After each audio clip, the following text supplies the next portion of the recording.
औज़ुबिल्लाहिमिनश्शैतानिर्रजीम बिस्मिल्लाहिर्रहमानिर्रहीम। अस्सलाम वालेकुम स्टूडेंट्स, उम्मीद है कि आप सब खैरियत से होंगे। स्टूडेंट्स, आज के इस क्लास में हम थॉमस हार्डी के ऊपर बात करेंगे। बहुत ही ज़्यादा इम्पोर्टेंट लेक्चर हैं। अब थोड़ा बेटा मैं आपको बैकग्राउंड देता हूँ कि why we are going to talk about Thomas Hardy. बेटा आपको पता है हम critical history of English literature जो कि डॉक्टर बी आर मलिक साहब ने लिखी है उसको हम प्रॉपर्ली शुरू कर चुके हैं, और इस हिस्ट्री में जो है हमने प्रॉपर्ली जो है राउंड अबाउट 120 लेक्चर जो है हम अपलोड कर चुके हैं, और अब हम लेटर विक्टोरियन पीरियड तक पहुंच चुके हैं। और फिर जो है हम इसके नावल के ऊपर ऑलरेडी हम लेक्चर अपलोड कर चुके हैं, और जो हमारे पास नावलिस्ट है लेटर विक्टोरियन पीरियड का, तो जैसे कि हमारे पास जॉर्ज इलियड है, जॉर्ज मेरेडिथ है, एंड इसके साथ साथ थॉमस हार्डी है। तो आज हम इस क्लास में उसके ऊपर बात करेंगे, ठीक है बेटा। So he is one of the later Victorian novelists, one of the later Victorian novelist, ठीक है बेटा। इसलिए हम उसके ऊपर बात करेंगे। ऑलरेडी जो है हमारे पास पहले जो दो है जॉर्ज मेरेडिथ एंड नेक्स्ट हमारे पास के जॉर्ज इलियट, उसके ऊपर ऑलरेडी हम लेक्चर्स अपलोड कर चुके हैं बेटा, ठीक है। अब बेटा शुरू करते हैं फर्स्ट पॉइंट पे। तो फर्स्ट पॉइंट से पहले आप उसका डेट ऑफ बर्थ ज़रूर याद रखिएगा कि he was born in 1840 and he died in 1928, ठीक है बेटा। आपने डेट को बिल्कुल नहीं भूलना, ये बहुत ज़्यादा लाजमी है कि वो कब पैदा हुआ और उसका डेथ कब है। ये आपका MCQ से टेस्ट पॉइंट ऑफ व्यू से 1840 में पैदा हुआ, इन 1928 में उसका डेथ हुआ, ठीक है। He is one of the later Victorian novelist, already मैंने मेंशन की। The greatest novelist of the later Victorian period was Thomas Hardy, जो सबसे ग्रेटेस्ट नॉवलिस्ट है। इस पॉइंट को आपने कभी भी नहीं भूलना कि he is the greatest novelist है। द ग्रेटेस्ट नॉवलिस्ट यानी सबसे ग्रेट नॉवलिस्ट वो हमारे पास कौन सा है? थॉमस हार्डी है। लाइक मेरेडिथ जैसा ही was at heart a poet, यानी वो जो है actually he was a poet, he express himself in verse. उन्होंने अपने आप को जो पोइट्री के अंदर जो है एक्सप्रेस की, but unlike Meredith whose attitude was optimistic and who was the writer of comedy, rather he was pessimistic and he was the writer of tragedies. वो हमारे पास जो है मेरेडिथ भी हमारे पास जो है पोएट था, लेकिन उन्होंने जो है खुद को एक नॉवलिस्ट जो है बाद में वो साबित की और बहुत पॉपुलरिटी उसको एज ए नॉवलिस्ट मिला। तो थॉमस हार्डी भी उस तरह के वो पोएट था, लेकिन बाद में जो है वो बहुत ज़्यादा सिवियर क्रिटिसिज्म की वजह से उन्होंने वो पोइट्री लिखना छोड़ दी और वो नावल की तरफ मुड़ा। लेकिन अब नावल फॉर्म में या नावल स्टाइल में जो हमारे पास मेरेडिथ है उससे उसका अलग अंदाज था। अब हमारे पास मेरेडिथ कैसा था, तो मैं आपको ज़रा लिंक देता हूँ। वो हमारे पास ब्राउनिंग जैसा था। ब्राउनिंग हमारे पास विक्टोरियन पोएट हैं और वो बहुत ज़्यादा ऑप्टिमिस्टिक था। ऑप्टिमिस्टिक का मतलब उसका एटीट्यूड जो था वो ऐसा उम्मीद वाला था कि इस मुश्किल टाइम के बाद जो है अच्छा टाइम ज़रूर आएगा। और वो हमेशा के लिए वो कौन से नावल या कौन से फॉर्म, वो कॉमेडीज़ को बहुत ज़्यादा वो फोकस करते थे, कॉमेडीज़ को, ठीक है बेटा। लेकिन हमारे पास जो थॉमस हार्डी है तो वो जो है वो मोस्टली जो है वो अपने तकनीक या अपना फॉर्म जो है या अपना स्टाइल जो है या अपने एटीट्यूड जो है वो एज अ पेसिमिस्टिक बताता है। पेसिमिस्टिक का मतलब जैसे बंदा मायूस होता है। And he was the writer of tragedies. उन्होंने क्या चीज़ फोकस की? उन्होंने ट्रेजेडीज़ को मोस्टली फोकस की। हार्डी थिंक्स दैट, अब देखिए हार्डी का क्या सोच है, नेक्स्ट पॉइंट है।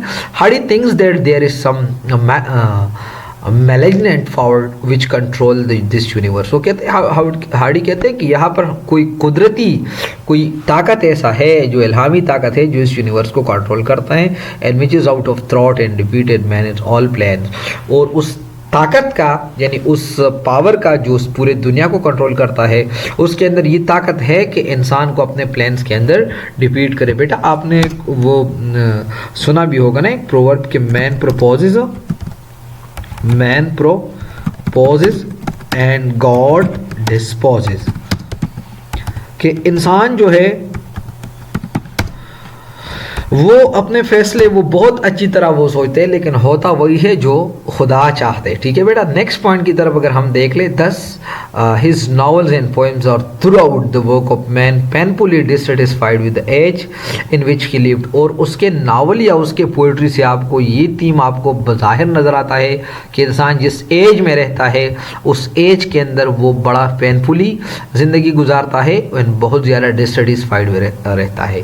ही yearned का मतलब he wished for English past and distrusted and he distrusted the modern civilization because he suspected its effect frequently to decivilize and weaken those to whom the nature and old customs had given stout का मतलब hard heart and clear head and enduring spirit. वो कहते हैं ना कि मुझे जो है वो विश करते हैं कि इंग्लैंड जैसे पहले ज़माने में हुआ करता था, मुझे वो इंग्लैंड चाहिए। मुझे जो मॉडर्न इंग्लैंड है, जो मॉडर्न सिविलाइजेशन है, मुझे इससे नफरत है। देखिए बेटा, ही यर्न का मतलब he wish for England's past and distrusted the modern civilization. उन्होंने वो इंग्लैंड के जो पास्ट टाइम है उसके ऊपर उसने वो ख्वाहिश की कि काश हुए, और जो मौजूदा टाइम है उसको उन्हें डिस्ट्रस की। He suspected its effect frequently to decivilize. उसका काम है जो मॉडर्न है उस इंग्लैंड को डीसिविलाइज करना।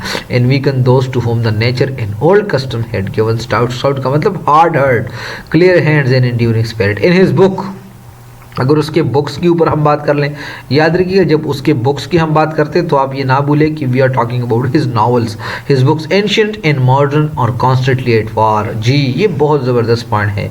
यानी उसके किताबों के अंदर जब आप देख ले तो एंशिएंट टाइम और मॉडर्न टाइम जो है हमेशा के लिए एक दूसरे के साथ वॉर पे होते, जंग पे होते। And none is happy is been touch by the modern education and culture.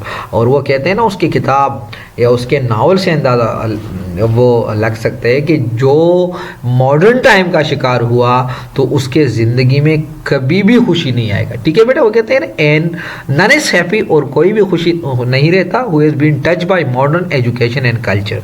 ठीक है बेटा, अब नेक्स्ट पॉइंट के on the account of hardest philosophies of malignant power का मतलब इल्हामी ताकत ruling the universe with thoughts and defeat man in every step. His novels are full of coincidence। यानी उसके नावल जो है वो फुल ऑफ कोइंसिडेंस होंगे ऐसा, और वो साफ साफ इस बात का इज़हार करते हैं कि कोई ताकत है जो इंसान को अपना प्लान्स के अंदर वो नाकाम बना देता है, और वही होता है जो मंजूर खुदा होता है, और वही होता है जो वो ताकत खुद चाह रहे। इनफैक्ट अगर अब देखिए उसके ऊपर बहुत ग्रेटली क्रिटिसाइज भी हुआ है। क्यों? In fact chances play great place to large a part in them for Hardy has been blamed, and some critics who believe that he deliberately introduced coincidence which always upsets and plans his character upsets the plans of his character. In real life chances sometimes help a man, and also but Hardy's novel chances always comes as upsetting force.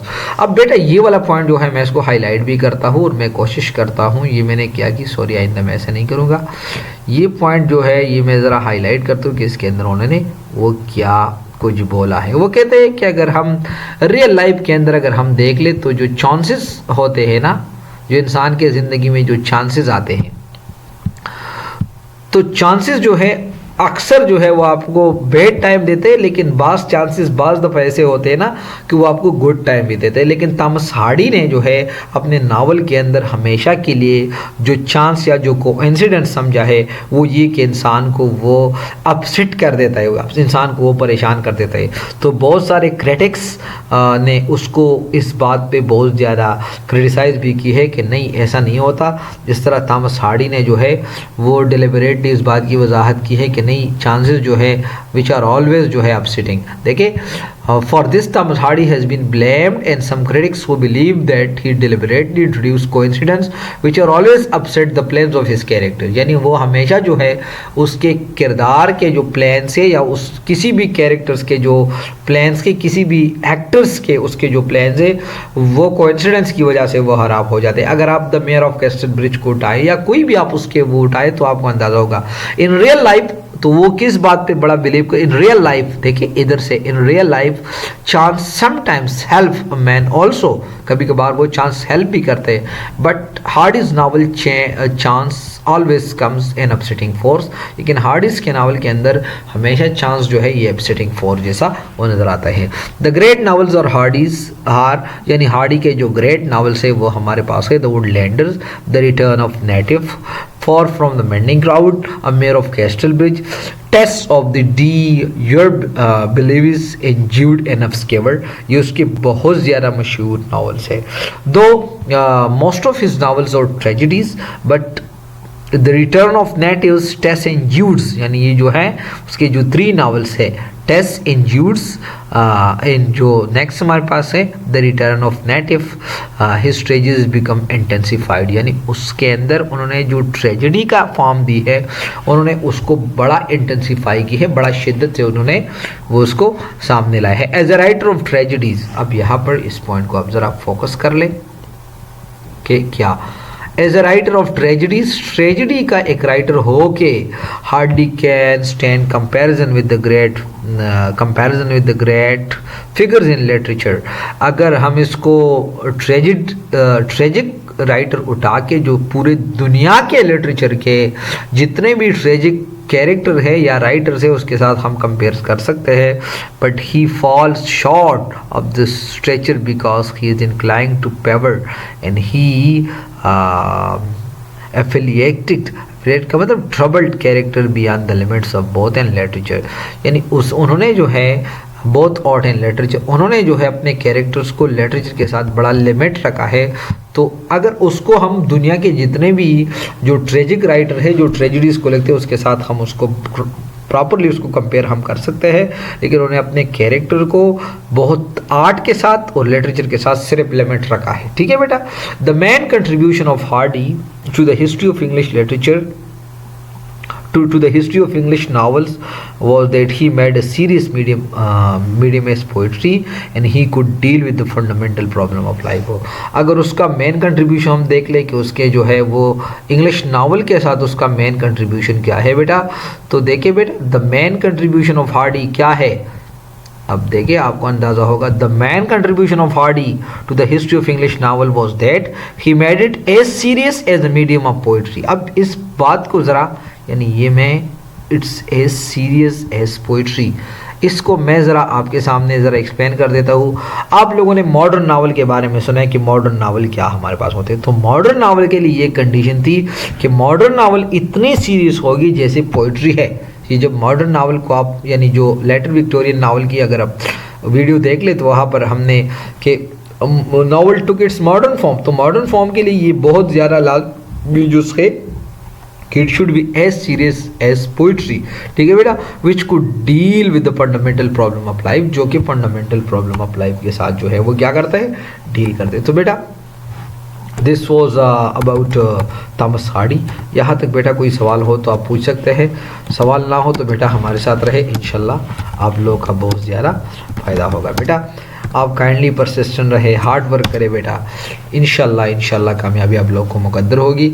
और ये ना भूले कि ये नहीं हो सकता, ये बातें पुराने हो चुके हैं, नहीं हो सकता, ये मुश्किल है, और ये जो है या मतलब ऐसा कि आपका कोई अगर कोई बड़ा है या आपका कोई मतलब रिश्वत आप दे, ये इन बातों से बस हट के रहना, बस आप करते रहना। इंशाल्लाह बेटा वन डे यूर इंशाल्लाह विल बी अल्हम्दुलिल्लाह इन वन डे इंशाल्लाह सक्सेस विल किस योर फीट। इंशाल्लाह कामयाबी आपके पाँव तले आएगा और इंशाल्लाह बेटा कामयाबी जो है आप लोगों का मुकद्दर होगा, लेकिन शर्त ये है कि आप परसिस्टेंट रहते हैं। देखिए बेटा वो वक्त आए हैं कि इंसान चांद पे कदम रख सकता है, इंसान हवा में उड़ सकता है। इंडिया जो एशिया का कमज़ोर मुल्क है वो जो है वो उसने चांद पे कदम रखा है, वुमेन प्राइम मिनिस्टर बन सकती है। देखिए बेटा तो कुछ भी मुमकिन है, ऐसा नहीं कि ये मुमकिन नहीं है, ये बातें पुराने हो चुके हैं। तो बेटे आप डटे रहे, परसिस्टेंट रहे, इंशाल्लाह बेटा कामयाबी आप लोगों को मुकद्दर होगी। थैंक यू बेटा, अल्लाह हाफिज़।